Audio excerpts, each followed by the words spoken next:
अवंतिका तीर्थ की पहचान सप्तसागर की दुर्दशा को लेकर रामा दल अखाड़ा परिषद के द्वारा गौतम सागर पर धरना आयोजित किया गया था।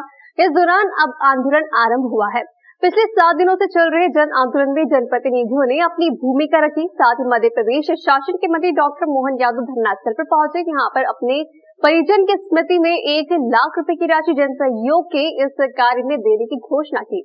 साथ ही इसी तरह विधायक पारस जैन और सांसद अनिल फिरोजिया के द्वारा भी राशि भेंट की गई है।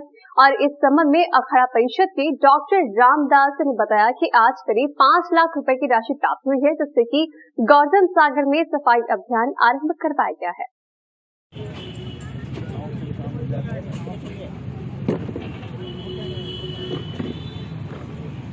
भाजपा के संस्थापक कुशाभाऊ ठाकरे जन्म शताब्दी वर्ष को बूथ स्तर तक मजबूत करने की तैयारी के रूप में बनाए जाने की तैयारी कर रही है। साथ ही मध्य प्रदेश में सभी बूथों पर भाजपा के पदाधिकारी अपने अपने बूथ पर काम कर रहे हैं। और यह बात पत्रकारों से रूबरू होते हुए भाजपा प्रदेश अध्यक्ष विष्णुदत्त शर्मा ने की। ऐसे में पूरे प्रकार के काम जो हमने लिए हैं उन कामों पर तो बात हो ही रही है, लेकिन इस बार हमने विशेष तौर पर इस अभियान को जो लिया है, इस अभियान में हमारे जो प्रमुख तौर पर एक तो बूथ का हमारा अध्यक्ष, जो हमारे 65,000 के करीब बूथ हैं, बूथ अध्यक्ष, बूथ का महामंत्री और एक बीएलए जो चुनाव के दौरान अपनी महत्वपूर्ण भूमिका निभाता है, वो हमारा कार्यकर्ता होता है। तो ये 3 प्रकार के जो हमारे कार्यकर्ता हैं, इन 3 प्रकार के कार्यकर्ताओं को भारतीय जनता पार्टी ने तय किया है कि ये हमारी जो भारतीय जनता पार्टी की मूल पूंजी है। आपको ध्यान में होगा, परसों के दिन माननीय प्रधानमंत्री जी ने गुजरात के अंदर प्रत्येक पन्ना समिति के लोगों को संबोधित किया और डायरेक्ट बात की, और उन्होंने भी माननीय प्रधानमंत्री से बात की। पन्ना समिति यानी मैंने कहा कि 30 लोगों के घर का एक पन्ना है, उस पर एक पन्ना प्रमुख है और उसकी 3-4 लोगों की पन्ना समिति है। तो गुजरात ने इस काम को पूरा कर चुके हैं। देश का 73वां गणतंत्र दिवस उज्जैन सिटी प्रेस क्लब कार्यालय पर हर्षोल्लास के साथ मनाया गया। सिटी प्रेस क्लब के मुख्य संपादक शैलेंद्र कुलमी के नेतृत्व में झंडा वंदन कर राष्ट्रगान के साथ ध्वज को सलामी दी गई। इस अवसर पर कुलमी ने पत्रकारों को संबोधित करते हुए कहा कि पत्रकार समाज का आईना होते हैं और आज देश में व्याप्त परिस्थितियों को समाज से अवगत कराने में पत्रकार महत्वपूर्ण भूमिका अदा करते हैं। आज प्रत्येक पत्रकार देश के विकास के लिए, सामाजिक हितों के कल्याण के लिए और कानून की रक्षा के लिए तत्पर है। अपने उद्बोधन में उन्होंने आगे कहा कि समाज के गणों को आज आत्म अवलोकन की आवश्यकता है। साथ ही जिस प्रकार सोना भट्टी में तपकर कुंदन बन जाता है, साथ ही चमक जाता है, उसी प्रकार 24 घंटे में एक बार स्वयं से सवाल करें कि आज हमने क्या सही किया और क्या गलत किया। आत्म अवलोकन करने से जो जवाब सामने आएगा वो आपके व्यक्तित्व को और चमक प्रदान करेगा और आप देश के एक जिम्मेदार नागरिक बनेंगे। तभी देश का तंत्र अर्थात कानून व्यवस्था मजबूत होगी। वही सही मायनों में गणतंत्र पर वास्तविक जीत होगी और हमारा गणतंत्र दिवस मानना सही मायनों में सार्थक सिद्ध होगा। इसके बाद उन्होंने समस्त देश, प्रदेश एवं शहरवासियों को बधाई और शुभकामनाएं प्रेषित की।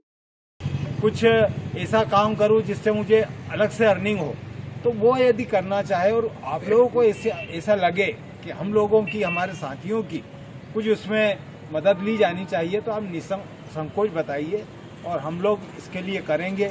मैंने खुद आज से 15 वर्ष पहले एक दिमाग में मुझे लगा कि यार क्या करें। मुझे 35-40 हज़ार रुपये महीना बचता था, मैं खूब काम करता था। मैं नेताओं से मेरे विज्ञापन मांग के मेरे हाथों में छाले पड़ गए।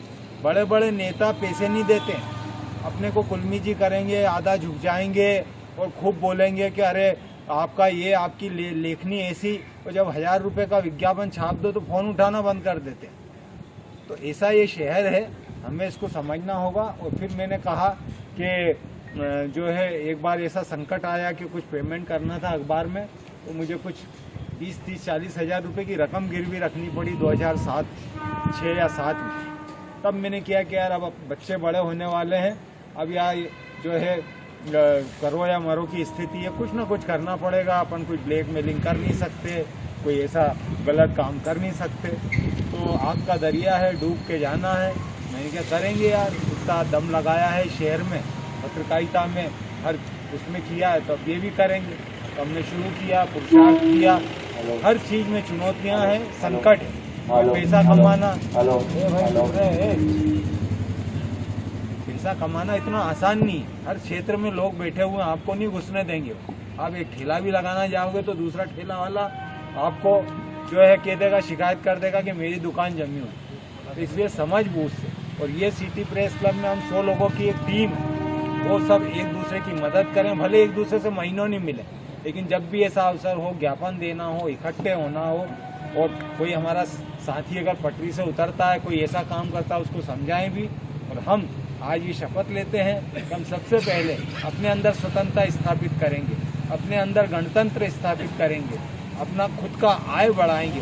तो धीरे धीरे ये सब चलता रहता है। तो आज ये इस अवसर पे यही कहना है कि सच्ची देश सेवा जब होगी जब मैं अपने काम को, अपनी पत्रकारिता को ईमानदारी से, पूरी निष्ठा के साथ और बहुत ही जिम्मेदारी से निभाऊंगा।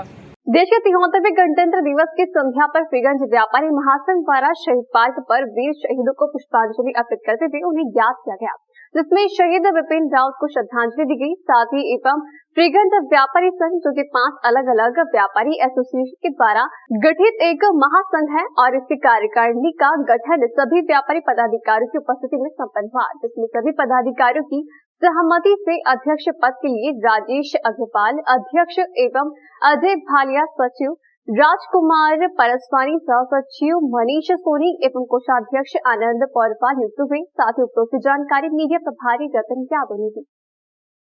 लगभग 10-12 व्यापारी ऐसे रहे जिन्होंने पूरा 1 साल हमारे साथ कंधे से कंधा मिला के काम करा है। पहले हमने सदस्य बनाए, उसके बाद सदस्य प्लेटें बांटी, उन्हीं सब लोगों को मिलकर एक व्यापारी महासंघ बनाया है। हमारा उद्देश्य यही है, व्यापारी वर्ग में अगर कोई भी परेशानी आती किसी को, तो सब एकत्रित होकर उसका समाधान निकालेंगे।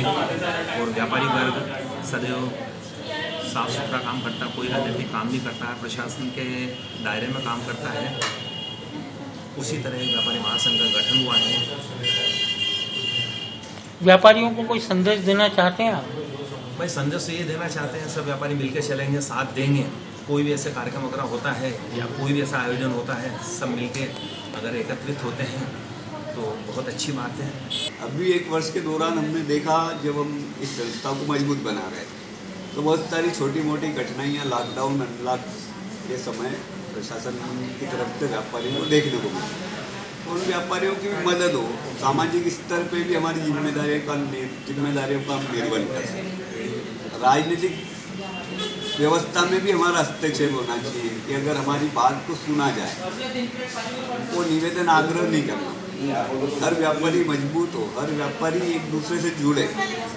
मतभेद हो सकते हैं, मनभेद नहीं होना चाहिए। और यही मुख्य कारण है कि व्यापारी एक मंच पर आकर के लगातार एक होने का काम कर रहे हैं। कौन कौन सी संस्थाओं का इसमें विलय हुआ है?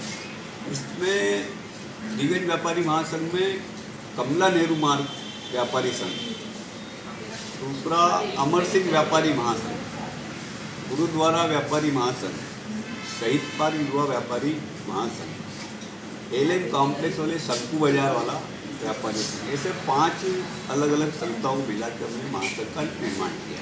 और वो सारी 5 संस्थाएं इसी महासंघ के बैनर तले एक ही स्वरूप में काम करेंगी।